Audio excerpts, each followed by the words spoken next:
ಇದು ಸಂಡೇ ಮತ್ತು Monday mini vlog ಆಗಿರುತ್ತೆ. ಅಮ್ಮ ಮನೆಗೆ ಹೋದ್ನಲ್ಲ 2 ಡೇಸ್, ನನಗಂತೂ ಫುಲ್ ರೆಸ್ಟ್ ಸಿಕ್ತಂಗೆ ಆಯಿತು.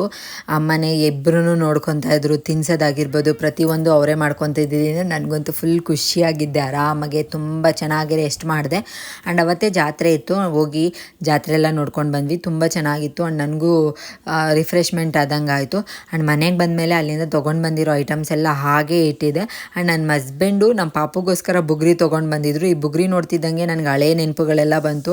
ಬಿಕಾಸ್ ನಾನು ನನ್ನ ತಮ್ಮ ಒಂದು ಬುಗ್ರಿಗೋಸ್ಕರ ತುಂಬ ಕಿತ್ತಾಡಿದ್ವಿ, ಹೊಡೆದಾಡಿದ್ದೀವಿ, ಇಬ್ಬರು ಹೊಡ್ಕೊಂಡಿದ್ದೀವಿ. ಸೊ ಹಾಗಾಗಿ ಅದೆಲ್ಲ ನೆನಪಾಗ್ತಾಯಿತ್ತು. ಆ್ಯಂಡ್ ತುಂಬ ಕೆಲಸ ಇರೋದ್ರಿಂದ ಬೇಗ ಆಗುತ್ತೆ ಅಂತ ಪುಳಿಯೋಗರೆ ಗೊಜ್ಜು ಮತ್ತು ರೈಸ್ ಮಾಡಿಬಿಟ್ಟು ಬಾಕ್ಸಿಗೂ ಟಿಫನ್ಗೂ ಎಲ್ಲ ಅದನ್ನೇ ಮಾಡಿದ್ದೆ. ಆ್ಯಂಡ್ ಇವಾಗೆಲ್ಲ ಎತ್ತಿಡ್ತಾ ಇದ್ದೀನಿ. ನನಗೆ ಇಯರಿಂಗ್ಸ್ ಅಂದರೆ ಸಿಕ್ಕಾಪಟ್ಟೆ ಇಷ್ಟ. ಸೊ ಅಲ್ಲಿಂದ ಇಯರಿಂಗ್ಸ್ ಎಲ್ಲ ತೊಗೊಂಡು ಬಂದಿದ್ದೆ, ಅದನ್ನು ಕೂಡ ಎತ್ತಿ ಎಲ್ಲ ನಾನು ಬಾಕ್ಸಲ್ಲಿ ಅರೇಂಜ್ ಮಾಡ್ಕೊತಾ ಇದ್ದೀನಿ. ಆ್ಯಂಡ್ ಇವತ್ತಿನ ಮಿನಿ ವ್ಲಾಗ್ ಇಷ್ಟೇ. Thank you so much for watching.